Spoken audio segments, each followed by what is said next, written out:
Well, if anybody knows anything about calling, it's you. I mean, you've been in the top 5 in the world for, 18 years? If you go enough times, your number's going to get called from time to time. So from time to time? Well, you've won it 11 times. Yeah. You're like the Tom Brady of elk calling. That's the beauty of bow hunting, is getting close. Yeah. I mean, that's the thrill of calling elk, because you see them at 100 yards and that's cool. I always say bow hunting starts where rifle hunting ends. Basically, you can shoot a bull at 200 or 300 yards with a rifle. You don't even really start hunting the elk until you get within 200 or 300 yards with a bow. Exactly. I like that saying. That's pretty cool. My name is Derek Wolfe. I'm a Super Bowl champion and a 10-year NFL vet. Now, after a decade of professional football, I'm focusing on my other passions.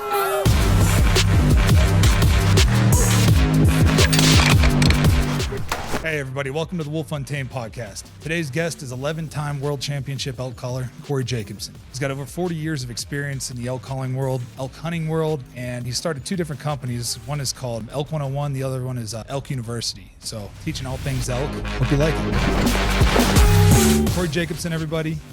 Welcome to the podcast, brother. Really appreciate you being here, giving us some time. You're a legend in the elk hunting world, so I feel super grateful to have you on. Man, I'm just grateful for the opportunity, and any chance to talk elk hunting, I'm game. So let's get started, man. Let's talk about where you grew up, and anybody that doesn't know who Corey Jacobsen is, you could check him out on Instagram. It's Elk 101, right?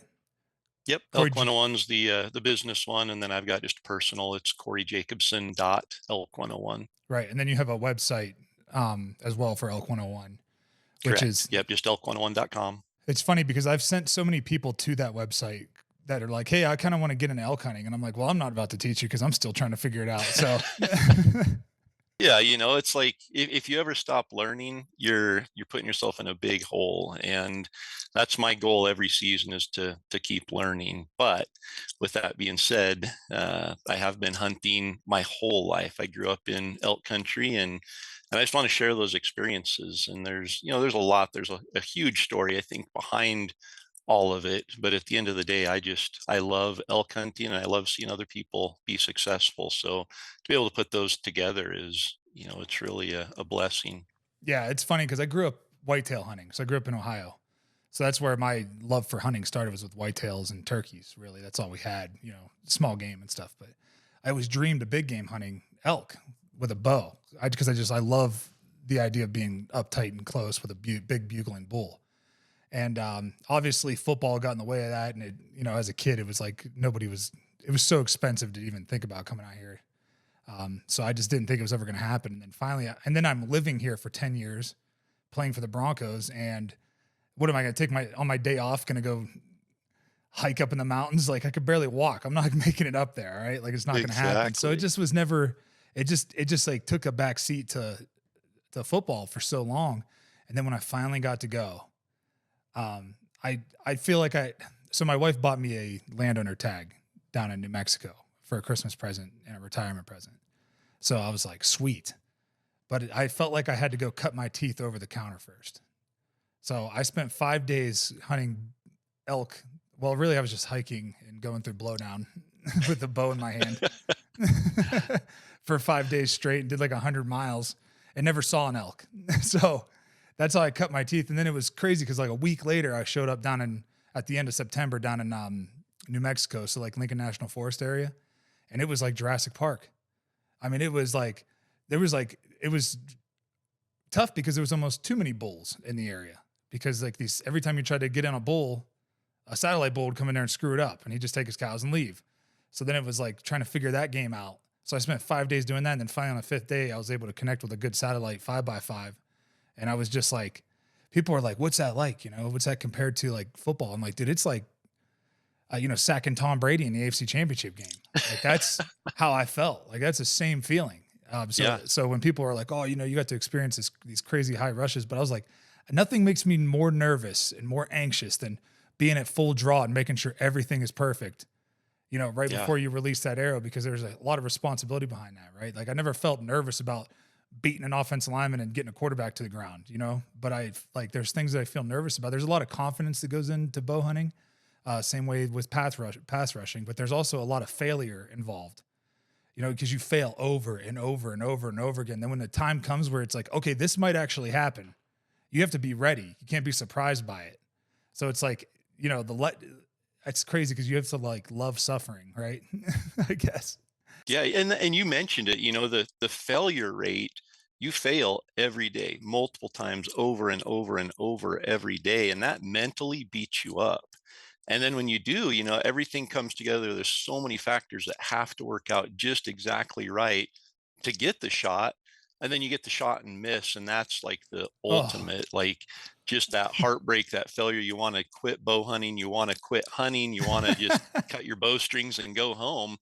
But to overcome that and then get another opportunity and succeed, I think that's what makes bow hunting so rewarding. Is it is so challenging, and you have to just wade through so many setbacks and obstacles that when you finally do succeed, it's a high accomplishment.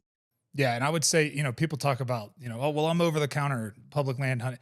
I don't care what kind of draw tag, whatever it is, any public land hunting is going to be tough because Yeah. you're dealing with bulls, especially like towards the end of the September, right? Because they only give us a month in Colorado to hunt these things with a bow, right? You get it 1 month. And then if you don't succeed, then you eat that tag, and that sucks. But and it makes me crazy. I'm like, I drew the tag. I should get to hunt this. I should get to hunt until I kill something. Like that's like if I have to it takes me picking up a rifle, you know, I should get to do that too. But Yep.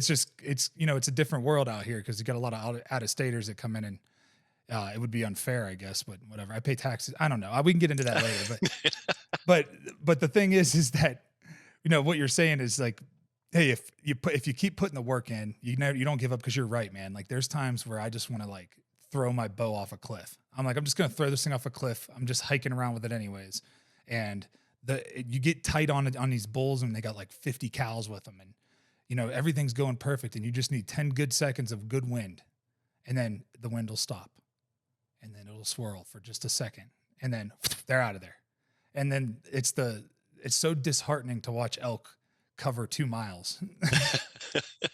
And then you're They like, know they're covering that and leaving because of you, and you don't have another chance for that herd yeah, of you're elk. So done. now you have to go and create a whole new opportunity. That opportunity just slipped away in, like you said, 10 seconds, the swirl of a wind, it's gone.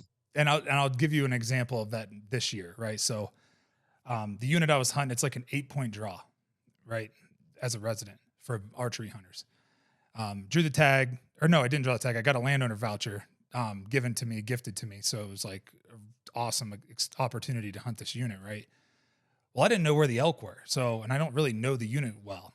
So I was like, okay, well, I got to go find the elk, you know, and take a couple days during September to go scout, and then really start hunting them. So the one day we did 4,200 feet vertical and 15 miles on Wow. foot, and 2,000 decline to get out of there, to finally get to a road to where we got picked up at. And I found them. I found where the big ones are, like the big bulls where they were hanging out.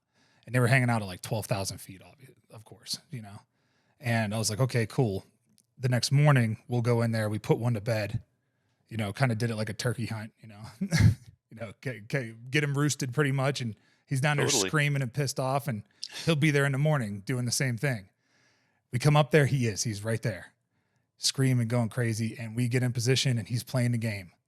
We cow call him a couple times and get him excited, get his cows moving towards us. And then he's coming down through this thick timber, and he's at 55 yards. It's like, I can range him at 55, but there's no shot through this stuff, right? I need him to come 20 yards closer out of those trees. But he's just, you know how they do. They let their cows kind of go in and see what's up and see if they see any elk. And I set it up to where there's a knob, because I don't know, I don't have a ton of experience elk hunting, but what I've noticed is that if they don't see an elk, they're not coming out. Like, you're not going to pull, it's going to be tough to pull them across to anything open to where you can get a shot, unless there's like something obstructing their vision of like where they're hearing it, right? So they have to come out and get curious. So I was like, all right, you know, get my collar. I'm like, go back like 50, 60 yards and just like get over this knob, and I'll try to pull him over here. And he was playing the game. He was coming. And then the wind it's like I needed like 5 seconds. He was walking right to where I needed him to. It was going to be 30 yards broadside. And he's like a 360 bull, probably 350 minimum, like giant. You know, I got big hands, and I was like, there's no way I could get my hands all over his bases. He's so big. And I'm sitting there and I'm like foaming at the mouth, you know, like waiting for this Yeah. thing to happen. And the wind stops and it swirls. And I'm like, no, don't do it. And then it steadies again. But that steadying of that wind again, like pushed my scent just like that extra like 5 yards into that cow. And she was like, she didn't even really bark. She just kind of took off and he didn't know what was going on. So he just followed. And next thing you know, it was like a whole herd of 60 cows, 70 cows in this one giant bull that come up out of this thing. And they go 4 miles. I could see them for 4 miles going. All right. The way they, 4 miles on foot, like as a crow flies is like 2, but we had the side hill. And I was like, dude, we're never going to get over there. So think about the work that went into that just for like, 30 minutes of failure. It was like, Totally. but it almost happened. If the wind just holds for me, it happens. It's done, like it's a easy chip shot and I just got to execute the shot and then it's on me, So when you talk about like doing everything right, you still need those elk to screw up like a little, they got to screw up a little bit, They're programmed to stay alive every minute of Mm. every day, and you've got to break that program. I mean, you literally have to put them in a situation where they're not safe, and elk very rarely let themselves get in that situation. And like you said, those cows save herd bulls because bulls get just out of their mind. They get stupid in the rut. Oh yeah. They're not thinking, but they know to rely on the cows. And so you mentioned, he sends the cows out first to check. We had a big herd bull that we were chasing this year. We watched him moving up an open ridge and he had 16 cows with him. And I watched for 3 miles as he would get to a ridge, he would stop, let 2 lead cows go out in front. They would stand for about 5 minutes scanning, smelling everything. Then they would turn around and signal for the rest of the cows to single file by them. They would move by like 300 yards up the ridge. The bull would come behind them. Then those 2 lead cows would drop in the back until they got to the next ridge. They would move up in front, stand there and look. And I watched them do that all the way up the mountain for 3 miles.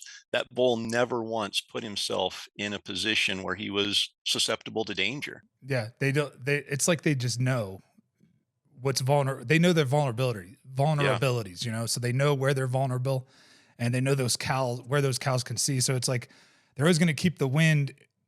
All right. So here's another example. So I got the wind right on this bull. I mean, it was a straight incline, got my wind right on this bull, had to go. I mean, I had to hike straight up like 1,500 feet to get up and around him to get my wind right and come down. So there was also another public land hunter on the other side and I didn't want to blow his hunt up. So I like split the two and snuck up through there and came around and came down. And I'm thinking he's the last elk in the herd, like he's the last one on top here because he doesn't expect anything to come from over the top because it would be a sheep, or if anything, it would be a sheep that would come over. Like nothing else would come over that, no predators are hanging out up there really. So I pop my head up and I'm like 55 yards from this bull and I'm like, oh, it's over. I'm going to smoke him. And I go and I knock an arrow. I peek my head up again. There's a cow staring right at me. I mean, like 10 yards from me, staring at me. I could see the white of her eyes, she's staring right at me. So he had a cow. He still had a cow right behind him, hidden in these jack pines, keeping an eye on behind him. Like and then she blew out like, the whole herd blew out of there and it was like a stampede running down the mountain. It was like, what could I have done different there? Nothing. Yeah. There's nothing I could have done different. Maybe if that cow would have been just looking the other way. There's like traffic going on down on the road too. So like, there's no reason for her to be looking behind her. We were dead silent. Yeah. I was on my butt, like scooting down and the wind was too loud for her to hear. So she's just looking that way because that's her job, That's her job in the herd is to look up there and make sure nothing's coming. And what do you know? She did. She caught me, and that like broke my heart. That was so hard to get up there. And that's why, honestly, I mean, that's part of why I love calling, because when elk are moving on their own, they're doing everything right. And it's so hard. They're just in position all the time to protect themselves, whether it's on the move from feeding to bedding, whether it's in their bedding area, they're just always protecting themselves. And so if you're trying to slip in and hunt them like a mule deer, it can be tough. A big mule deer buck a lot of times will go in bed by himself, so he's vulnerable. A big bull in the rut just isn't going to do that. So calling kind of takes a little bit of that away because it puts them in a dynamic situation where they're on the move. They're coming in. A bull will leave his cows sometimes, or, a cow will come in and a bull will have to follow that cow. And so calling really gives us an advantage in that aspect, where kind of levels the playing field, that they're on the move. Now they're coming towards us. We can create the setup and kind of dictate a little bit of, hey, they still feel comfortable coming in, but there's a vulnerability right here that I can take advantage of. And that's why setups are so important when we're calling, just Yeah. because we do have to make them feel like they're safe and protected, but they really aren't. A problem I was having that I've had really the last 3 years is I'll get a bull to like start playing the game, and then it's like they just won't commit, and they'll be like, you know what, forget it, I'm taking my cows and we're leaving. Like, Yeah. I just can't pull. Even this year I couldn't get satellite bulls to pull, and I'm not a good caller, right? So like I mean I call turkeys with a slate call because using a mouth call is really hard. So I'm still working on like my cow calling, and my bugles sound like garbage. So it's like, but I have people with me that know how to call usually. Like I would never go out there without somebody that knew how to call, because Sure. I think that is what you're talking about. Like that is what I love. That's how I love to hunt them. Right. I like spot and stalk a mule deer, and that's another story. I had these 5 bucks in a little bachelor group up under a cedar tree, and I took my boots off and snuck like 400 yards. From 400 yards, I snuck up to like 37 yards, and there was no lane through that cedar tree for me to shoot any of them. And then they obviously, I mean, I'm trying to do everything I can to like make a lane. I waited for like an hour too, and just like trying to make something happen. Then they got up and decided they were going to leave, and it was over, and it was just like, that was 4 days of trying to find bucks. And then I had one opportunity, and, almost happened. But with elk, what do you think that like, how did you learn? Right. So how did you learn how to do this? Did you have like a father or grandpa, or is it just like trial and error? A lot Just of going trial out and and error. watching elk. Cause that's like what I think is like when I go out and I just watch how they operate, and I'm like, oh, okay. Like that makes sense. But sometimes they don't talk at all. And I'm like, how are Yeah. these elk even how are these cows and bulls communicating with each other? Like when to get up and leave, and when to do this and when to do that. Like, how is he doing that? It's crazy how they can just keep these 50, 60 cows together and never lose any of them. Yeah, that big bull I was talking about, he's moving up the ridge with these cows. He bugled twice the entire time going up that morning. And they were you knew what he was saying. He turned around the one time and just growled, just a low guttural growl. And those 2 lead cows that had fallen behind came sprinting up to him. He was basically saying, hey, I'm not going over this ridge till you get up here now. They got up there, went in front of him. And then another time up the ridge, he let out a full bugle just standing there, I think, checking to see if there were any other elk in the area. But yeah, I mean, I learned trial and error. My dad was an outfitter, which, you'd think, oh, it's awesome. You've got a dad who is, an incredible elk hunter to teach you, but he's gone all fall outfitting. And in high school, I didn't play football because of elk hunting. And so my mom would drive me out before I could drive and drop me off and just turn me loose. And I would go and fail over and over. And that really, I'd get home after season, my dad would get back and I'd show him some video clips. And there was one particular time that at a nice 6-point bull, like 300 yards away, screaming back and forth. And I would just, I'm letting out these beautiful bugles. He's answering every time, but he'd just go back to feeding on this ridge. And, I would bugle, he would bugle right back and look my direction, go back to feeding. And I got back and I showed my dad, I'm like, look at this incredible bull that I, called in. He's like, you didn't call it in. He's like, he's just bugling to you. He didn't come in at all. And I'm like, well, no, but I got within 300 yards, and I'm like, he wouldn't come in. And he said, that's because you weren't giving him a reason to come in. And I'm like, so it's not just pretty calling that's important. You've got to give them a reason. And so from there, I kind of started looking for what's the reason a bull's going to come in. And really, when you break it down, a bull's going to come into calls either to check out a cow, or he's going to come in to fight another bull. So that's really what my calling strategy is: either convince him you're a cow that needs to be checked out, or you're a bull that needs to be warded off or fought. And so it makes it really fun because you can get really aggressive. And, one of the things you mentioned earlier was confidence. And when it comes to calling, confidence is huge. And the thing I've learned is you don't have to be a great caller. You just have to be able to know how to say something at the right time. And if you can learn that, I mean, seriously, I have heard some horrible, horrible callers that are very successful at calling in elk. And I've heard some incredible callers that really struggle to call in elk. And so I think the key is just convincing that elk at the right time, either to come check out a cow or come fight another bull. Well, if anybody knows anything about calling, it's you. I mean, you've been in the top 5 in the world, top 5 in the world for what, 18 years or something like that? 18 times? You go enough, and yeah, I mean, that's what I say. If you go enough times, your number is going to get called from time to time. So For time to time. You won it. You've won it 11 times. Yeah. You're like the Tom Brady of elk calling.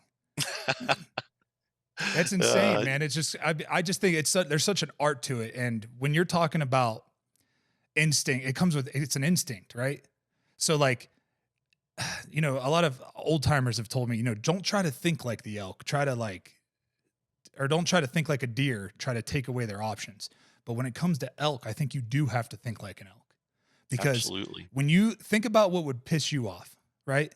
If you're like hanging out at home with your wife and somebody comes and knocks on your door and you're like, all right, go, like, no thanks, go away. And they keep banging on that door. You're going to get up and come down there and check it out. Yeah. Right. But also it's like these bulls sometimes will just take their cows and leave instead of coming to check it out. So it's like, okay, well then now we move on to the next bull then. Right. Yeah. If that happens, like there's nothing you can do there. That bull's just not, maybe tomorrow he'll be pissed off enough, you know? And that's what I say. You've got to find the bull that's ready to die today. Yep. And by ready to die, that is fired up, and he's not taking anybody coming close to him. And there's some bulls that are just like, you know what? I've played the game. I'm going to keep moving away. Anytime somebody cow calls or bugles, I'm just moving away. And those ones are tough. But I think what you said there, the proximity is so important. If you're sitting on the couch with your wife and somebody texts you and says, hey, you're a jerk. It's like, hey, check out this text. That's funny, isn't it? This guy's a nobody and he thinks I'm a jerk. But you walk around the corner and somebody's in your face, you know, they come around the corner and they just start screaming at you and insulting you and your wife right there. You aren't turning to your wife and be like, yeah, that guy's kind of a jerk. You're coming to blows. I mean, you're throwing punches. You're protecting because he's too close. He's in your space. Your reaction, that reaction that you can't control, elk have the same thing. There are times when a bull will bugle and take his cows and go, and we'll push him. We're 200 yards from him for 2 miles up the mountain. And all of a sudden we come over a rise and he's 80 yards away, and we do the same thing we've been doing for the last 2 hours. But now we're too close and he feels threatened. He's getting close to his bedding area where he doesn't want competition. He wants to relax and know that he's safe there.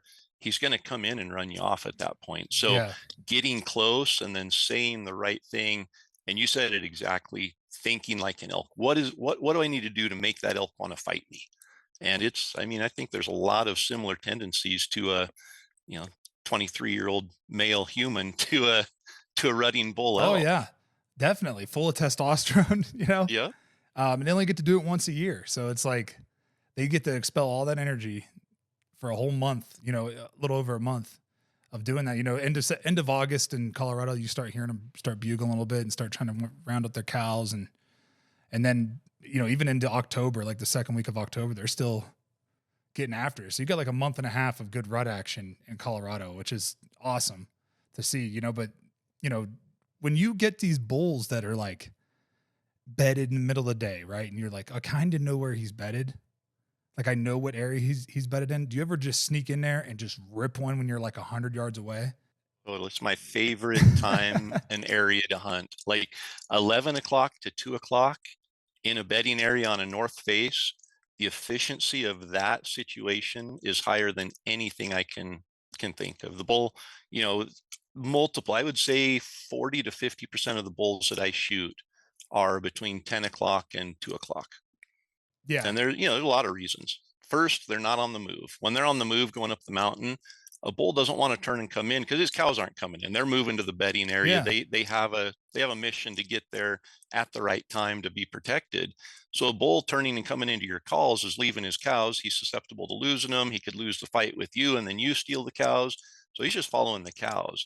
When they get to that bedding area, the cows are bedded down. They aren't moving. He doesn't have to worry about losing them, and he's in an area that he's very territorial and protective of. And so if somebody gets too close there and gets aggressive, he's like, listen, if we have to move out of this bedding area, we're going to have to travel 2 miles in the middle of the day when the thermals aren't perfect.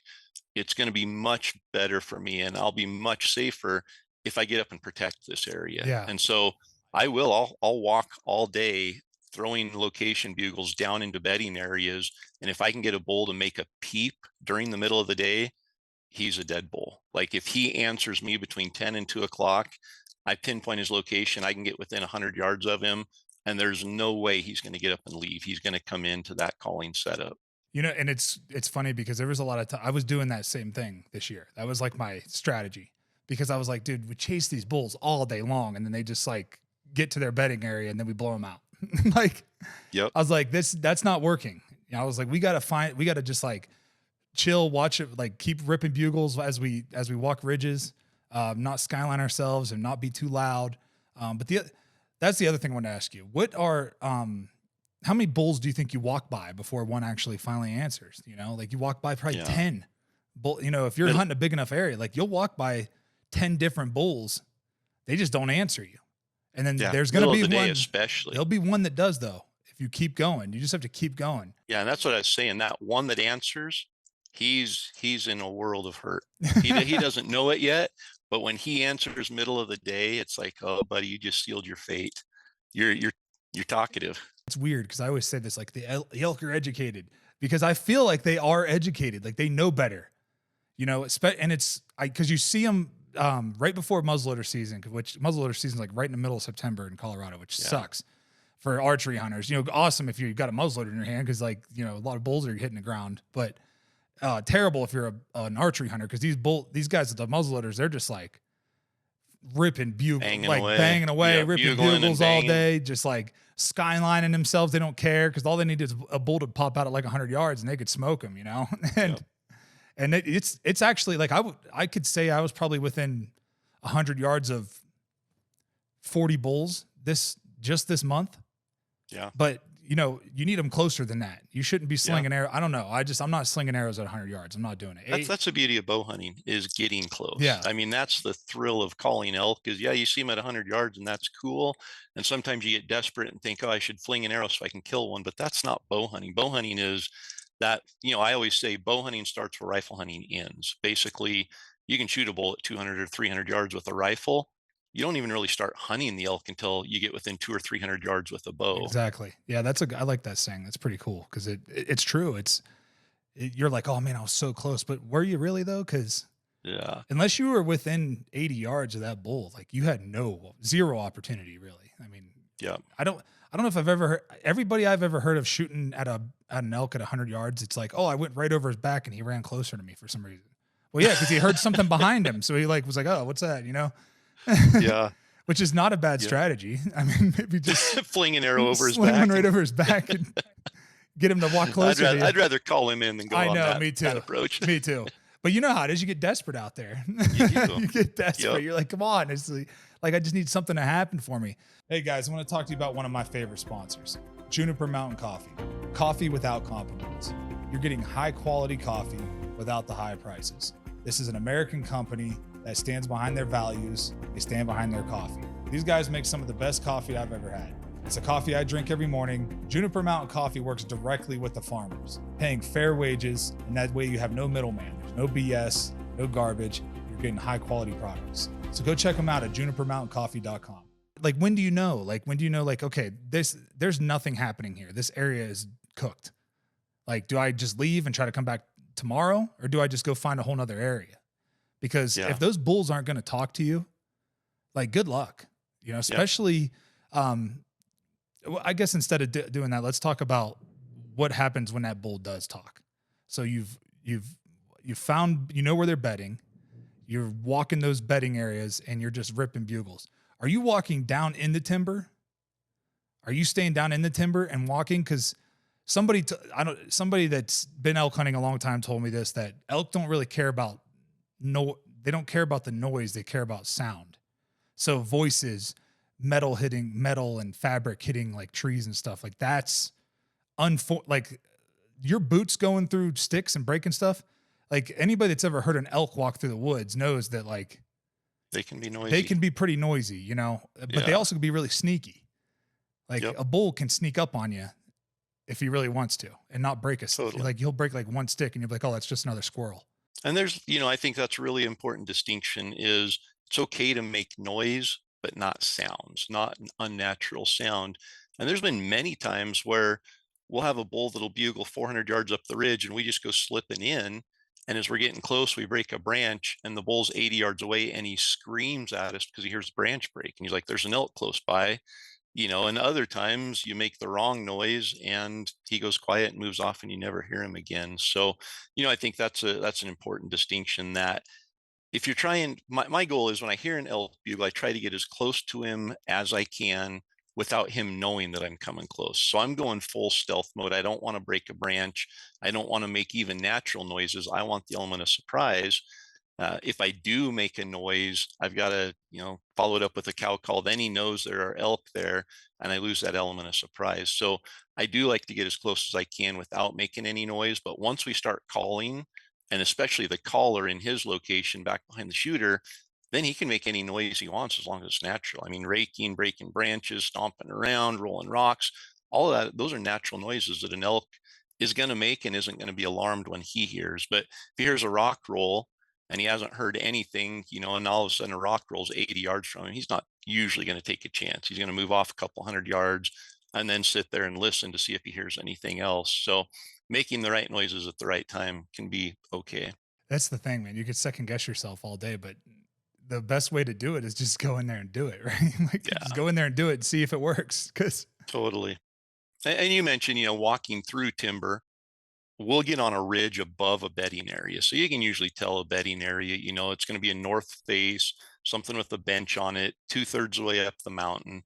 And it's obviously that's not 100% of the time, but 75% of the time, that's probably where an elk's going to be bedded.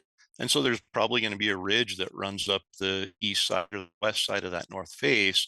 I'm going to get on it. Thermals are coming up middle of the day, so I don't have to worry about them winding me. I just get on that ridge and I'll stop periodically and throw out just a light location bugle, trying to get an answer. I'm not trying to be aggressive at all. I'm just trying to say, hey, is there anybody down in this bedding area? I'm thinking about camping here for the day, and get another elk to be like, hey, taken, go find somewhere else. And then I go quiet, I move in, get the wind good, get a good setup, and then we go into the aggressive approach of calling. So when you get down it, like, okay, he's answered. So now we're going to sneak in there a little bit, sneak in a couple hundred yards or whatever, cause it is, sometimes it's hard to tell exactly where they're at because if he's facing, obviously if you're on top of the ridge and he's facing out, it could sound like he's a lot further down than he actually is. Totally. Or it could sound like he's closer than he actually is. If he like turns his head around and bugles at you, it could sound like he's right there, but then he's really, he's like 300 yards down that hill. So it's like, okay, how do you know how far to push before you rip another one? I go to the point to where I'm uncomfortable. Like when I'm like, we're going to step on this bull, that's when I set up. And there are times that we push too hard and bump the bull. But typically, I mean, if I can get within 120 yards of that bull before he knows I'm there, I can call in that bull. Like very few instances where it's like, and for whatever reason, he just will not come in. But if I can be inside 120 yards of the elk without him knowing I'm there, it's game over. And do you call these bulls in when you're hunting yourself? Are you calling bulls in for yourself? Typically not. And so the way we do it, there's a couple of ways. If I'm calling like for my hunting partner, Donnie, or for my kids, I'm going to set up 40, 50 yards behind them. And it's my job to bring that bull into their shooting lane. So I can't just be back there calling and be like, oh, it's up to them. They can move around. I don't want that shooter moving around at all. I want them silent. The elk doesn't know they're there. So I have to know their situation, where their shooting lanes are, where that bull's going to come in. And usually we'll stand there and be like, okay, go set up by that tree. I'm going to try to call that bull into that hillside 30 yards away.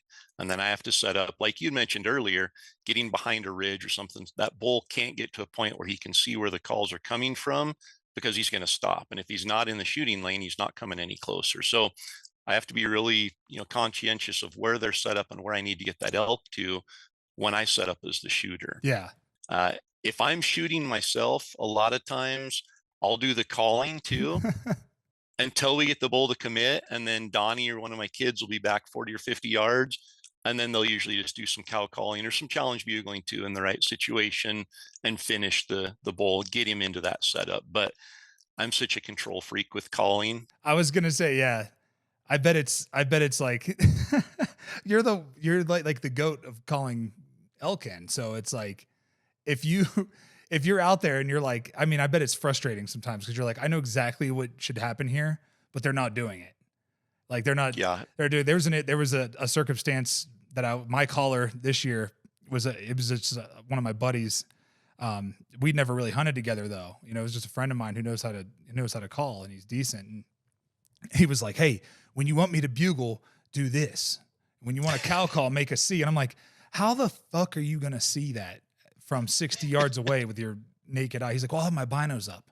And I'm like, "Well, what about if I need you to move up and down the ridge and then you move up and you can't see me behind this pine anymore?" He's like, "Oh, that's a good point." He's like, "We'll just do it until it works." And we pulled that bull into like 100 yards and he wouldn't fucking come any closer because he couldn't see me, like trying to tell him like, fucking challenge him, dude. Because he couldn't even hear him bugling because there was like there was a big lump there. And I was like, he's got to come over here and check him. And he couldn't see me. So like we missed out on the opportunity because he couldn't hear the bull and he couldn't see me. So it was like, well, we're kind of fucked, you know? And it's tough. I mean, because you want that separation between the shooter and the caller. The more separation, the more chance that bull's going to be unaware of the shooter's out in front there. But then also the more separation, the less communication. And so, Donnie and I have been hunting together for 20 years or whatever now. So it's kind of, and again, I'm a control freak. I step on toes all the time. I'm very intense, very driven, and Donnie just accepts that about me. And he understands, hey, at the end of the day, Corey just wants all of us to be successful. And sometimes he gets a little bit forceful in pushing that. And so I mean he's really patient with me. And there are times, you mentioned it can be frustrating.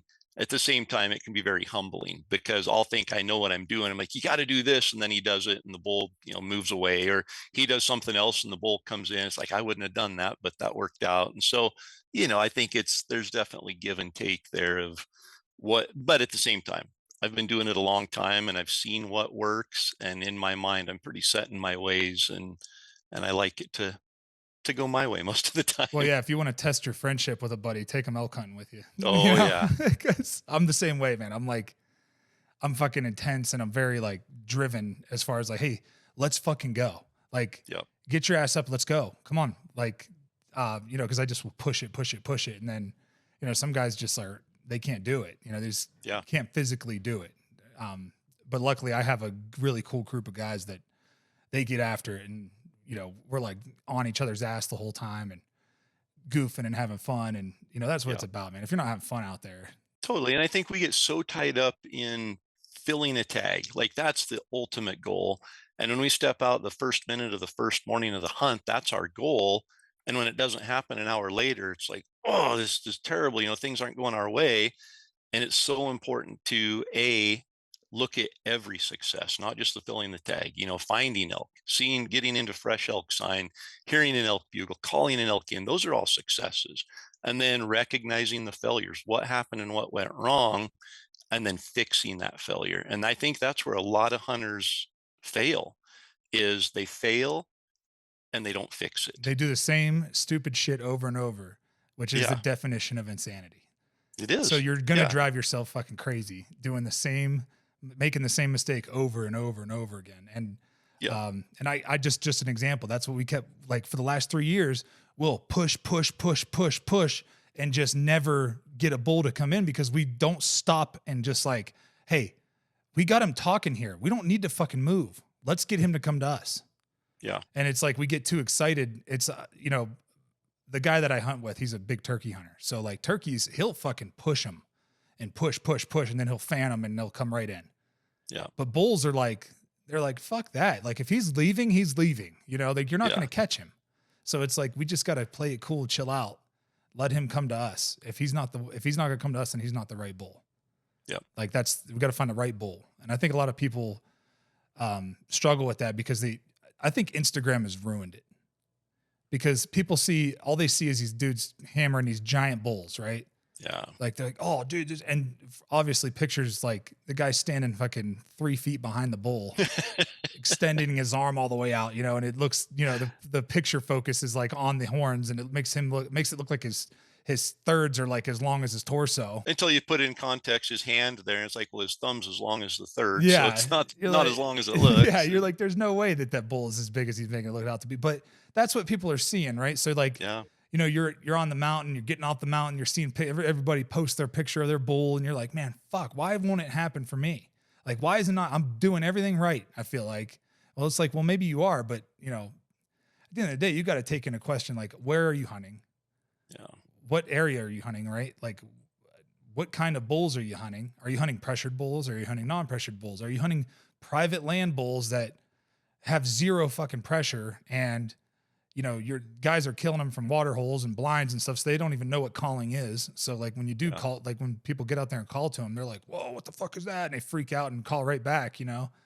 So it's, I think that people need to take that in perspective. Like, I'm saying that as giving myself that advice, because I have that mistake. I make that mistake. I'll get off the mountain. I'll be like, man, why the fuck is this slapdick killing a bull, but I can't kill a fucking bull? Like, you know, and it's, Yeah, and I'm happy for him. I'm happy for him, but I'm also like, man, fuck.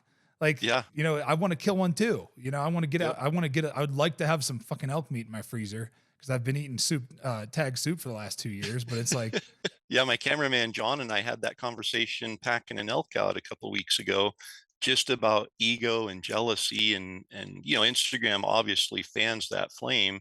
And it's just so important not to compete with other hunters, not to compare with, you know, whether it's success, whether it's size of the elk. Well, you know, pretty soon you're like, well, yeah, but he killed it on private land, or yeah, but he killed it sitting in a blind, and it really doesn't matter. mm-mm. That's his style. He did it. He was successful. We got to be happy for that. And it's so important to stay in our lane and just not look at that and compare ourselves. There was a quote in the movie Everest. One of the guys just, you know, they're talking about summiting, and he said, we don't need more competition on the mountain, meaning more people. It's going to make it more dangerous. And he said, the mountain's competition enough. Yeah. And when it comes to hunting, that's so important to remember that the elk and the areas that they live, that's competition enough. You go and compete on that level. Don't compete with the other people, because you're going to lose your focus on what you're really trying to accomplish. Yeah. And when you lose your focus on that, your chances of success go way down. So focus on your job, focus on what the real competition, the real obstacle, the real challenge is, and don't worry about the noise, whether that's success or failure from others. Yeah. And don't worry about, you know, how big, like, you're not competing against other hunters. Like, that's silly, you know? It's silly to There think will that always be someone who kills a bigger bull. There will always be someone who kills more elk. There will always be someone that on every day is going to outdo you. Yep. And if you start chasing that as your goal, you're going to fail and you're going to be miserable. Yeah, so you'll never be happy. Throw that out the window. And that goes for just life. You know, it's life, you know, when it comes to, like, you know, chasing money and chasing car, like, nice thing. There's always going to be somebody with a more expensive house, a bigger house, better car. You know, the list goes on. So like, if that's what you're chasing, you're never going to be fulfilled. But if you're chasing a full freezer, like, that's really all that you should be chasing, you know, at the end of the day, is chasing a full freezer and trying to kill a big mature bull. Like, that's what we're trying to kill, is mature bulls. And if you can make it happen, then you're going to be fulfilled. You will. And you don't, and you just can't focus on everybody else. Like, don't look at everybody else.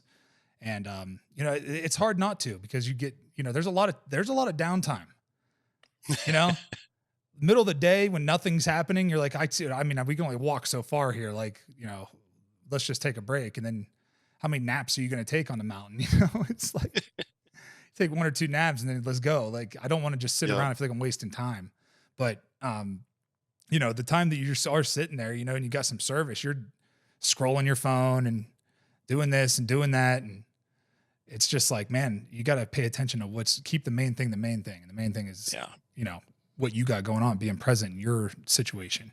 Yeah. And other people's success can motivate you. You know, you can be motivated by seeing other people be successful, but don't be motivated by the jealousy of other people. Being like, you start comparing yourself like, well, I'm hunting harder, I'm in better shape, I'm a better caller, I'm a better shot, and he killed an elk. And, then pretty soon you get tied up in that whole circle of, you're going the wrong direction. And, you mentioned something, everybody wants to have the bigger house, the nicer car. And I always make the comparison of, there's two ways to have a bigger house. You can either spend all your time tearing down the big houses around you and hope that eventually yours will be the bigger house, or you can just quietly go to work and add on to your house day by day until it's bigger. And that's, we see it all the time, that there's people out there who want to tear other people down, tear their success down, because they're insecure about their own success. And they think that if they tear down somebody else's, it's going to make their successes look better. And then there's people who just are quiet about it, that go out there, that do it year after year and don't compare themselves to others. I think that everybody deals with that and has to fight that off to a degree. But man, the sooner we can learn to not fall into that trap, the happier we are, like you said, in life and in elk hunting. And the hunting industry, I'm new to the industry, and I thought it was like going to be this real wholesome, like, I was like, oh, everybody's cool and we're all hunters, right? But then I saw how competitive it actually is. And I was like, man, this is like, there's a lot of guys that are doing this for the wrong reason. They are not in this for the right reasons. They are not in it for promoting conservation. They're not in it for, pushing, positive, a positive lifestyle as far as like providing for yourself and sustaining for yourself. And they're just pushing for, I kill the biggest this and I kill the biggest that. And that's all that matters. And I'll buy any tag there is, and I'll do this and that. And it's crazy to me what it actually has turned into, cause as a kid, I didn't really see it like that. I just saw like, Michael Waddell and, the bone collector guys. And I was like, that's what hunting is. That's hunting right there. Like, they're a great representation of what it's supposed to look like. They stayed with the same companies forever and never left those companies. And it was like, okay, cool. Like, he still shoots the same bow. He still wears the same camo.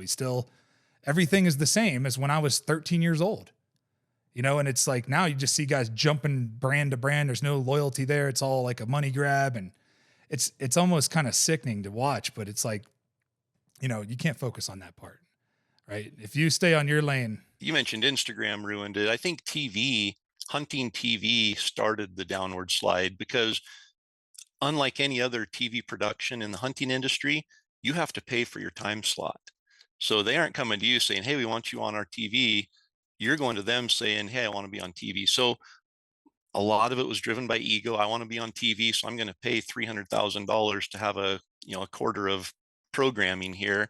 Then you have to go out and get sponsors. Well, sponsors, they'll pay for a couple of years, but then they look at it and say, we've tapped into this guy's network. We need to take it to another platform so we can tap into new customers. They drop you, so you have to go and get a new sponsor. So you're jumping sponsors every year. You're trying to stay relevant. You're probably motivated more by ego than wholesome, reasons for being on TV. And then you bring in Instagram and it just doubles down on all of that. There's just, it's so fleeting. Yeah. You have your moment of success on Instagram. By the next day, it's not showing up on anybody's feed. So you have to go out and replicate that. So, like you said, I have to be successful every week, because my success from last week's no longer relevant. And we lose focus of the real reason we need to be doing it. And we get a lot of hate because we educate people, which is crazy to me. All right, guys, I want to talk to you about a product that I've been using for a long time, over a decade. When I was playing football, one of my main staples in my diet was bison. I got my bison from Great Range Premium Bison. They make some of the finest cuts of bison you can get. These guys have ribeyes, ground bison, all the steaks that you want. My favorite part about Great Range is that you don't have to worry about antibiotics or growth hormones in their meats. Great Range Premium Bison is a family-owned company providing bison meat from family-owned ranches around the country. So please go check out greatrangebison.com. So you get into calling at what age? I entered my first calling competition when I was 8. 8 years old. Yeah, so I was calling from the time I could talk. So you're born into this. This is like in your DNA, right? And what part of the country did you grow up in? I grew up in Idaho. Kind of north central Idaho. Okay. And so you just grew up into it. You loved it, obviously. Yeah. You're still doing it now, which is, if you can do something that's what I always tell people. I'm like, dude, I got paid to play the game I started playing when I was 7 years old. Yeah. Like I got paid to do that. So your job now is elk hunting. Like that's your job. You know what I mean? Like that's like you're living the dream. You know what I mean? So And the great part is I don't have to take people out and guide. Like I know a no, lot of people that guide and they're like, "Oh, it's a grind." Yeah, I get to be elk hunting every day, but it's a grind. And I found a way to guide people without being by there. educating, Yeah. which is which is great. So you started calling when you're 8, you called, and how old are you now? 49. 49 years old. So you've been calling for fucking 30 years, you know? So we're talking 30 years of elk calling. How many bulls do you think that you've arrowed? Uh, it goes back to that comparison thing, but I've had a lot of success and been really blessed as an elk hunter for sure. Do you think that you like it? I just want to, I'm just because like in a certain state, right? It's like Colorado, it's like 10%, less than a 10% chance of success with a bow Yeah. that's the average, right? Some states like Wyoming, it's like 50% or something Yeah. like that. It's really good. But what would you say that like your percentages of being successful are in those 30 and that 30-year span? Yeah. So I've been bow hunting. I've been bow hunting for 38 seasons now for elk. Um, and we're fortunate in Idaho. Most years we can get 2 tags. I usually hunt at least one other state besides Idaho. So, most years I have 2 to 3 elk tags, and I love being able to go to different states because every state's going to be different. Yeah. But I went 9 years. My first 9 years of hunting, I did not fill a tag. And so, I think I can relate to people's pain of, "Man, I've been doing this for 8 years and haven't killed anything." I can relate to that. But once I kind of figured it out, there was a streak of 15 or 16 years where I filled every tag I had. And, then for whatever reason, there might have been a tag here or there that didn't get filled. But I would say, you know, efficiency is probably over 90%. I mean, that's incredible. And that's why you're able to that's why you started Elk 101, right? Yeah, That's why you started that. Cause you're like, hey, look, I'm having all this success. Like I should share with people. Like most people wouldn't do that. They wouldn't think that way. You know, that's why I think you're a different breed, because most people aren't thinking, how can I help other people do this? And in being in service of others, it is like paid off for yourself. You know what I mean? And it's funny because we don't live in that kind of society anymore, you know, where people are totally. thinking of to be in service of others, which will help, because everybody's always thinking about themselves and what I can do to grow my own thing and this and that. And so when did you start Elk 101? 2008. So, and there were several factors that came together growing up in elk country and getting that experience literally out my back door. I could literally get home in middle school, grab my bow, put on my camo, walk out my back door and be hunting elk. And, I wasn't successful, but I was learning a ton. The elk were teaching me a ton. I went to college, played a little college basketball, and got a degree in mechanical engineering and didn't even realize it at the time. At the time, I still just loved elk hunting. I was just going to be an elk hunter my whole life. That was it. There was no plan to take it anywhere. But then, the Elk Calling Championships, that gave me a title. That gave me some relevance. That gave me some Pedigree. quote authority. That hey, he's a great caller. He's got these titles. He's somebody we could listen to. Then you add in some elk hunting success along the way, and it's like, all right, this guy might know what he's doing and what he's talking about. Then the other thing was that engineering background, not even realizing it, taught me to take a system, break it down into individual components, maximize the efficiency of each of those components, then put them all back together to create the most efficient system that I could. And I didn't even realize it, but that's what I was doing with elk hunting. And somebody asked me, 2005, 2006, hey, what separates the 90% from the 10%? How do you go from being, in that 90% failure to the 10% success? And I thought, I don't know. And so I started breaking down what I do. I walked through each of these hunting situations where I'd been successful and realized there is an equation, there is a system and a process that I use.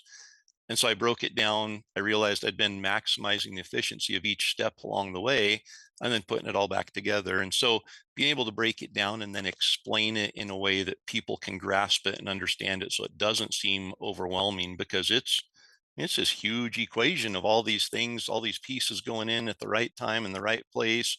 And you just try to blurt it out, and people are like, whoa, that's too much. What's one thing I can do? And so being able to break it down and then explain it to people, all these things came together at the right time in the right place. And we're able to start Elk 101. From that, we created the University of Elk Hunting, the online course that basically goes through that whole process step by step. And like I said, we've gotten a lot of criticism that you're ruining hunting, you're bringing more people into hunting, success rates are going to go up, so hunting opportunities are going down. It's not true. And I look at it just on the flip side that, hey, we need more voices to protect this. Yeah. And Will Primos said it best when I spent 2 days in his home talking to him, and he said, if you teach people to love something, they're going to protect it. Yeah. And that's the goal. My goal at the end of the day is to protect elk hunting, so my children, my grandchildren, generations to come have elk and have hunting opportunities. And that's the responsibility of every elk hunter, is to get involved, to give back. Elk hunting is about taking. It's about going out there, taking a resource, taking from a resource. And if we do that every year and we don't find a way to give back, that's a selfish view. So I think part of the education, the responsibility we have, is teaching people not only how to love something and be passionate about it, but teaching them what conservation really is, how we're going to protect it, what we need to do to give back, to put more elk on the mountain, to put more opportunity on the mountain. Yeah. And, especially in the world we live in now, where people are trying to politicians are doing everything they can to try to destroy to take away your privileges. Cause it is, some people say, oh, it's my right to hunt this. No, it's a privilege. It is an absolute privilege to have the abundance of animals that we have and of ungulates to hunt. And when you talk about introducing wolves, and you talk about zero plan to manage those wolves, and then you talk about, okay, well, now we're going to ban mountain lion hunting. And it's like, well, why? What's at the center of that? Is it true wildlife management, or is it? Yeah, it's trying to eliminate something. What's wrong with the scientific?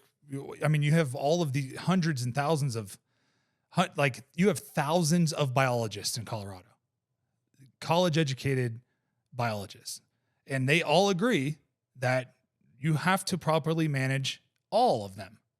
Every single one of these animals need to be properly managed. If that means not killing any, okay, then that means that. But if it means that, hey, we have quotas that are scientifically driven and data driven, that these quotas are quotas per unit on mountain lions, right? This is really good for the mountain lion population. It's good for the sheep, the elk, the deer, the locals, the people that live in the area. It's good for everybody. It's good for them. Yeah. But then they're saying, well, we don't care to hear any of that. It's trophy hunting. Well, no, because trophy hunting is already illegal. Because I have to process that entire mountain lion for human consumption. So that's not trophy hunting. Trophy hunting would be just discarding the meat and taking the hide and the skull. That's what trophy hunting is. And that's already illegal. So they are using lies and misinformation to try to put these things to ballot. And if you just go up to the average person that doesn't hunt, or, and they're like, hey, do you think mountain lions are cool? Well, yeah, I think mountain lions are cool too. Yeah. And they're like, well, do you think that people should just be killing them as a trophy? Well, no. Well, I agree. I don't think they should be killing them as a trophy either. And then they're like, well, do you think we should ban mountain lion hunting? Trophy mountain lion hunting? Well, yeah. But then but they don't have any other information background, on it. No. So now they see it pop up on the ballot and they're like, yeah, we don't want that. We don't want trophy hunting. And that's what happened. They did that with the wolves. They pulled the wool over everybody's eyes with the wolves here in Colorado. And now it's been a complete disaster and just blown up in Polis's face. So this guy, him and his husband, just a little, I don't know if you know anything about the governor of Colorado, but his husband is an animal rights extremist. And he just wants the entire culture wiped away. Fur trading and meat production, all of it. Hey everybody, this episode is brought to you by Black Buffalo. Black Buffalo's nicotine pouches do not contain tobacco leaf or stem. What they do contain is a ton of flavor, and they're packed with pharmaceutical grade nicotine. The magic of Black Buffalo is they discovered a way to make cured edible green leaves behave like the texture of tobacco. and they add food-grade ingredients for industry-classic flavors. You're in good company if you roam with the Black Buffalo herd. The business was built by dippers with decades of smokeless tobacco use. They manufacture their tobacco alternatives with respect for those products that came before them.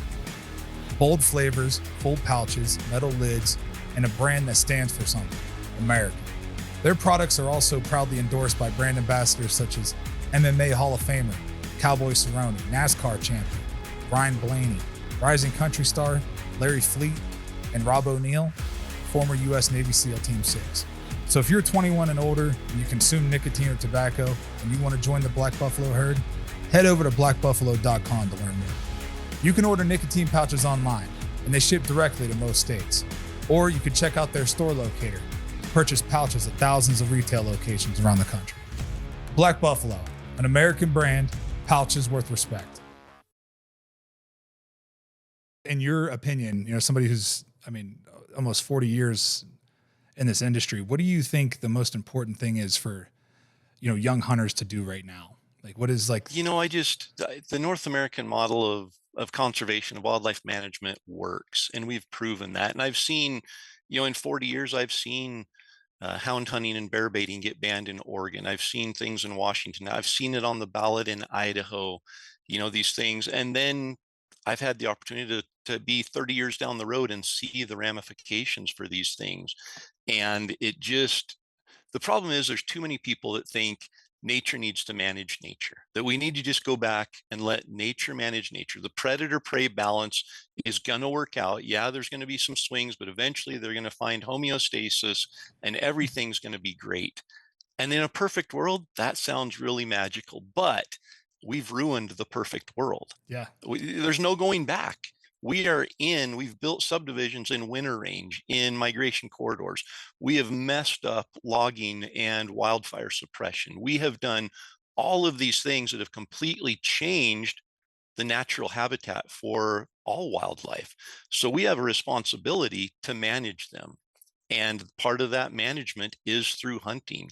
And it is the most humane. Yeah, there are absolutely things about hunting that just don't sit well with people who care about animals. But when you look at what nature does to them, it's far worse. Especially with the new nature that we've created. We have to manage them. We have to stay on top of them. And the most effective and efficient and humane way of doing that is through hunting. And if we could just educate people on that, I think there's a lot of people that sit on the fence. They're like, yeah, I don't agree with, trophy mountain lion hunting. That seems absurd. That doesn't need to happen. We need to outlaw that. That's just one more step that politicians and these anti-hunting groups are using to take away one piece of our pie at a time. And pretty soon it's going to come down to, well, there's all these cougars and all these wolves. They need animals to eat, and hunters are taking away from them. So wolves are starving and mountain lions are starving, and we protected them. And now we need to take away hunters' opportunities to hunt elk because the wolves and the cougars can manage them. And the reality is it doesn't work like that. Look These what they did to swings in California. nature of starvation and overcrowding and, no habitat, no feed, they're real, and we can't control that if we don't manage it through hunting. And do you think that that's the other thing that I'm working on? That's like my new project is creating habitat. Because there's a lot of places where if you just add some water, you just move water from one place to another, you can create great habitat for deer and elk, and for all the birds and everything can coincide there. And instead, these major companies want to come in there, buy that land up, and put a solar farm in there, which destroys everything. Like nothing can survive under that because no sun touches it.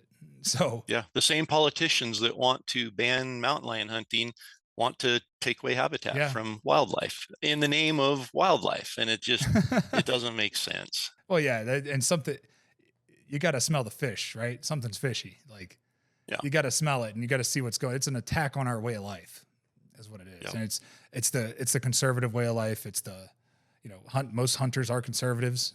I know a couple that are a little more liberal, but they're true liberals. They're not totally Trump deranged liberals. So it's it's one of those things where I just think if the more education we can get out there, to the young kids and to people are starting to, they're starting to come around to it. And it's funny because when I meet like somebody that's not an anti-hunter, but they're kind of on the fence, they're like, well, at least you do it with a bow. Like it's like it's fair. I'm like, there's nothing fair about it, dude. Like there's nothing fair about, like, would it be fair for somebody to come into your house and think that they're going to be able to kill you in your own house? No, it's going to be really hard for them to do that. So make it even harder by just giving them a stick they got to throw at you. Like, and really hunting, and we shouldn't look at it as fair, that we've got to educate people on that too, that this isn't about fair. We have a responsibility to manage wildlife. Absolutely. And the way that we do that is through hunting. And the reason that we're able to put 100,000 hunters in the field and only take 10,000 animals is because of success rates. I mean, that's where the fairness comes in, that, hey, if it, you mentioned at the beginning, if I have a tag, I should be able to finish it all the way to success. Whether that means picking up a rifle later or whatever. I know you were, sarcastic. Yeah. But if that was the case, that would be 100% success. Yeah, which is not and only realistic. 10,000 people would get an opportunity now. So we'd be taking opportunity away. So making it unfair gives us more opportunity to be out there and gives more people a chance to participate in that management, which I really think, comes back to the education, and why I educate people is, if somebody loves elk and they're like, I will not give up elk hunting, you will have to pry elk hunting out of my dead fingers type of an attitude, they're going to stand up and protect it. And the next thing we need to do is educate people on how to protect it. And that's the tricky part. People are passionate. They want to do something. I think at a minimum, they need to join conservation organizations. And there are, hundreds of them out there, but there are probably 2 or 3 main ones that would be important for an elk hunter to be involved with. Which ones would those be? Yeah, the Rocky Mountain Elk Foundation is the no-brainer. Every elk hunter should be a member of the Rocky Mountain Elk Foundation, and there's no excuse, no justification for not being. It's $40 a year. That $40 turns into $150 or $200 really quickly through matching funds from state and other agencies with what they're able to do with your money. So that's a no-brainer, contributing money so that we can fight to protect it. But then the next step is to actually get involved. And whether that's going to a Rocky Mountain Elk Foundation banquet, and, more money is generated there that goes back to wildlife. But I think the ultimate step is physically doing something, and whether that is getting involved in a habitat project where we go and create guzzlers or move water from one point to another, or replant something, or clean up noxious weeds, or there's all these things that we can physically be doing. And it might just be a one-day Saturday thing that we do. But if every elk hunter contributed one day a year to just go and do something to improve habitat, or do something in the name of conservation, that's going to go a long way. Because I guarantee if you interview 100 elk hunters right now, maybe 3 or 4 of them are actually doing something. Yeah. And so I think that's our next step, is creating opportunity that's really already there, but creating awareness to those opportunities, and then engaging elk hunters to go and do, and quit, instead of just taking, give back. Yeah. And don't justify it by saying, well, I buy a license and a tag every year, so that's my right to hunt. Yeah, that's what gives you the legal right to. Yeah. You want this protected for another 100 years, it's going to take more than doing the minimum. Yeah, and it's going to take money. I mean, because at the end of the day, that's what we're fighting against, is these giant corporations who are funding, politicians. They're funding politicians. They're paying for campaigns to get the right politicians in there to destroy all of the habitat. Yeah. And they could care less about the habitat. So, I'm glad I love working with RMEF. I've done a couple things with them, and it's just, what they're doing in Wyoming, pulling fences and stuff like that. Like, it's, creating opportunity for people to gain access to landlocked BLM land and stuff like that. Yeah. You know what I mean? And it's like, that might anger some people, but that's just the selfish side of them being angry, because landlocking BLM land is like some of the, I don't know, man, it makes me crazy. Because I'm like, dude, that's kind of bullshit. Like, no one can access that land unless they get permission from you. So is it really public land then? We have so many pieces of state land in Idaho that say inaccessible public state land. That's bullshit. Like, why do we have it? It's, right in the middle of a bunch of private, and the private controls it, which, private land is important. It Yeah. really is. Private land provides a refuge for elk. It provides winter ground. It does all of this. This isn't a private public argument. They're both important, but you look at something like Montana, when they were ceded, when they became a state and they were given land, the endowment land to the state from the federal government, it was given in this checkerboard pattern. So as it becomes sold off, then it basically surrounds the public land, and now it's no longer available there. And so there's so many moving pieces that go into the public land argument, that if we can open up, the more public land we can open up, the more access we have, the more opportunity we have, and the more hunters that the landscape can hold. And the more hunters it can hold, the more people we have now advocating for wildlife Yeah. and protecting what we love. And it's just, rather than looking at it as, oh, we're losing opportunity because there's more hunters coming in, let's look at it as, what can I do to engage these new hunters to help us create more opportunity, to make it even better than it was 40 years Do ago. you think, because I think there's a program in Colorado where you can actually get like how you do like a cattle lease on BLM? Well, the state will actually pay you for an easement, like just a trail for people to get to BLM from your property. Yeah. Like, why not? Yeah. Like, oh, because I don't want people walking through my property. Like, dude, you're covered. You're fine. Like, as long, and if they make the mistake of shooting something on your property, that's on them. That's a legal issue. Yeah, that's a legal issue, and they will lose everything for doing something like that. So that's poaching. So they will be, prosecuted to the full extent of the law. So giving somebody an easement through your property, like, I'm totally for that. I think that's a good idea. Not giving somebody access, that's totally different than giving access. Just giving somebody the opportunity to be able to, like, hey man, can I just, like, especially if you, like, even if I did go the hard way and went all the way around and hiked in, 20 miles. Well, now I killed a bull, and it's like, well, okay, it's only 4 miles to get to the road from his property. Like, it'd be nice if there was an easement for me to take to get through there. Yeah.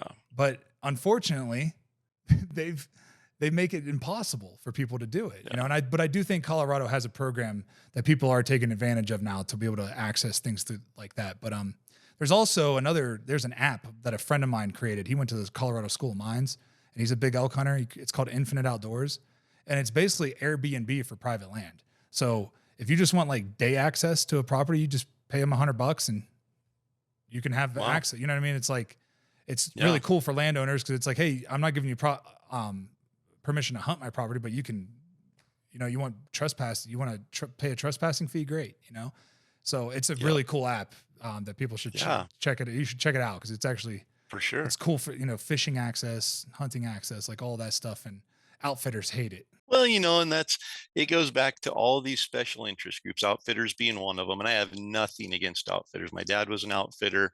Some of my best friends are outfitters. I think it's, they're hardworking, vital parts of the industry. But when they get the ear of politics and are able to make changes that affect the public land users, Wyoming being a perfect example, a non-resident can't hunt on wilderness land. They can go and hike all day long, but they can't hunt on wilderness land. It's public land, it's federal land. They have a tag. They can't hunt there unless they have an outfitter. That's strictly catering. That's a welfare program for outfitters. Yes. At the expense of all other sports. And it's expensive. Like, it is expensive. It's already expensive to buy the tags. It's expensive to buy the equipment. And now I got to pay an outfitter $10,000. Like, yep. Totally. Yeah. It really eliminates opportunities. So, there are things like that, but at the end of the day, we're all hunters. We've got to come together and find something that works for everybody, or at least the majority. We're going to have to make sacrifices along the way, but what we can't do is we can't give up the fight. And public land access is probably one of the biggest things I think the Rocky Mountain Elk Foundation has done in the last 10 years. We're talking millions of acres of land that have been opened up. And when we talk about your $40 membership, they're able to take your $40 and they work with state agencies, with BLM, with other conservation organizations. And all of a sudden that $40 turns into $200. They're able to go and buy land. So there might be a 40-acre section of land that is private, that is creating a corridor to this public land off of a public road. that all they have to do is buy that 40 acres, and now it opens up thousands of acres of access back in there. And so they're very on top of where those pieces are. They're continually working to buy those, and they're using your money in such a efficient way that to not be a member of the Rocky Mountain Elk Foundation, I think, is a major tragedy for an elk hunter. Yeah. So get your asses signed up. All right. That's right. $40 a year. You know, you spend that on broadheads. You know, on 3 of them. Yeah, exactly. Just to sling them and lose them. You know, Yep. So, you know, your $40 is going a long way. I couldn't agree more. I think it's just an amazing organization. Let's talk. I want to talk more about Elk 101 because I think that's like, you know, it's so cool to me that you've created something that people can actually learn how to do it. Right. And I wish more people would, because then they wouldn't come out there and screw it up for me. Which I'm not saying I know everything, but I do know that you shouldn't skyline yourself and just rip bugles. I do know that, you know. And the wind, you know, the wind is probably the biggest thing, the thermals. And you tell people, you know, obey the wind, keep the thermals in your face. And I think that's a good start. Yeah. But so many people are so desperate to kill an elk, like, well, the wind's going down the road, I'm going to take a chance. And That's never going to work. Win that chance. It's never going to work. But beyond that, there are so many things that are important when it comes to thermals. You know, elk movements, understanding why elk move and where they move to is 100% based on thermals. Explain thermals, because I don't think a lot of people really understand what that means. I don't think people understand thermals. What do you mean? What does that mean? So like explain that to like the person that wouldn't even know what the hell we're talking about. Yeah. So for, you know, a whitetail hunter from back east, they know about wind direction. Stand placement is all about wind direction. And if the wind's blowing a certain direction, I'm not sitting in that stand tonight because the deer aren't going to come in. They're going to smell me. Well, in the mountains, there are diurnal thermals, which means they change twice a day. So the direction of the air movement is a thermal, not related to wind. Those are two separate things. And sometimes we say, you know, keep the wind in your favor. Well, what we're really talking about are thermals. So when the ground is cool, it cools the air. And when the air cools, it drops. So during the night into the early morning, the wind direction, the thermal directions are coming down the mountain. So it's a vertical movement from high elevation to low elevation. You also get movement down valleys. So, you know, as the valley, you know, at a higher elevation to a lower elevation, you have the thermals moving that direction down. As the ground warms up, the air warms up. And when it gets to a certain point where the air temperature is warm, it starts moving up, warm air rises. So, you know, 9 o'clock in the morning, the sun hits the hillside, it warms the warm ground warms the air, and then the air starts pulling up the mountain now. So it's moving vertical up the mountain. And it does that all day until the sun starts going behind the mountains. You start getting shadows, that cools the ground. The cool ground cools the air, and now you get a switch. So diurnal means it changes twice a day. So you get two changes during the day where it goes up and down. Elk absolutely live by thermals. Everything they do, every movement they make, their nose is their number one protector. And so everything that they do, they're constantly checking with their nose to see if there's danger. And in order for them to do that, they have to move with the thermals coming into them. They have to bed in an area where it's going to bring thermals from their unprotected side up to them. So their every movement, every activity is based on thermals. So once we understand that, we can say, okay, so if thermals are coming down in the morning, elk are probably going to be moving up in the morning. And if the thermals turn and start moving up mid-morning, elk are probably going to be higher on the mountain by mid-morning, so that any danger behind them, they're going to be detected to that. Yeah. And just those simple things can help us understand why elk move, where they're going to move to, where they're going to feel protected, and really help us narrow down where we're going to find elk at different times of the day. And you might think, well, the thermals are against me. The elk are using them continually, and I can't control the thermals. You know, we talk about wind switching all the time. That's usually not a thermal. There's that diurnal transition when the thermals do change from blowing down to going up, and they get swirly there. They're competing. You've got one side of the hill that's still going down, the other side's starting to change to go up, and they're competing. So you're getting some swirling winds. But even when they get consistent, you still have actual wind. Cloud cover can change. A storm coming in can push wind into an area and completely mess up thermals. So those are out of our control. And people will say, well, it's out of my control, the wind switches. But there are things we can do to minimize that. If we get on the same level and move horizontal into the elk rather than from below them or above them, those wind switches are minimized now because they usually switch 180 degrees. And so if we're moving in from a horizontal same level aspect, if it does change, it's going down and up and it still isn't getting to the elk. So there's just, understanding just the basics of thermals can apply to so many aspects of elk hunting, from scouting, approaching elk, setting up on elk, how to hike and find elk during the day, where to camp, where to set up your camp. You don't want to set up a camp on a ridge above elk because the whole night while you're in camp, thermals are going down and dropping down to the elk. And a lot of people don't think about Yeah. that. And they set up on a ridge like, I want to listen to the elk bugle all night. And they can't figure out why the elk bugle all night. And at daylight, they quit bugling and they're not there anymore. It's because they smelled you. They smelled you all night long. All night long. And they know what you do. And they know when you wake up in the morning, you let out a bugle. Yeah. That's dangerous. That's not a real bugle. Yeah. Elk don't eat peak meals. So, so they smelled that. They smelled that mountain house. They do. They smell all that stuff. And they smell everything that's unnatural. Yeah. So what, that's the other thing. Guys will be like, well, I stand over like a fire, an open fire, and it gets smoke all over me. And that covers my scent. Do you think that works? It doesn't cover your scent. It adds to your scent. You still stink. You didn't shower last night. You still stink like crazy. I mean, I can't stand to smell myself after 4 days of hunting. Me neither. It's terrible. After one day, an elk has like 200 times better sense of smell than we do. Yeah. So we smell like a rotten carcass to an elk from 200 yards away on a good day. Yeah. On a bad day, we smell like that to ourselves. So I can't even imagine what it smells like to elk. It's probably terrible. Yeah. I'd run too if I was them. Exactly. So what kind of things can people, like, are there different packages in Elk 101 that people can sign up for? Like, how does it work? Yeah.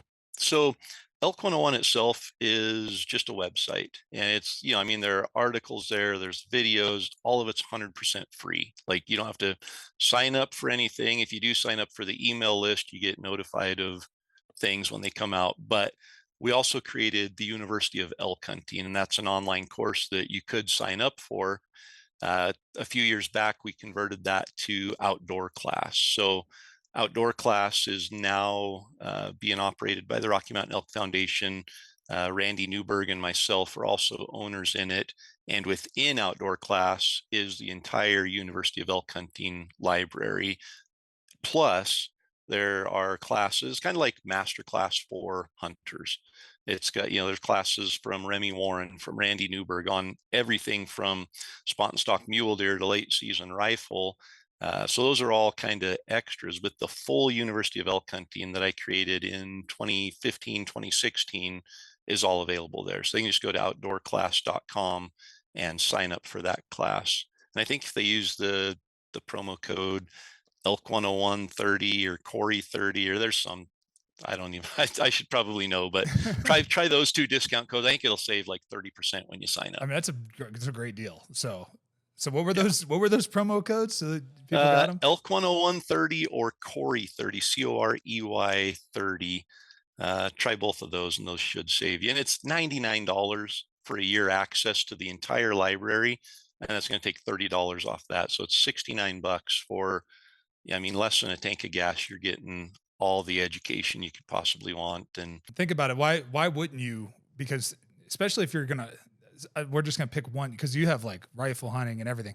So say you are going to come to Colorado and elk hunt next year, archery elk hunt in September. Why not spend $100 and learn all that you can learn everything you can learn before you go out there and just like cut your teeth, especially if it's your first time. You know what I mean?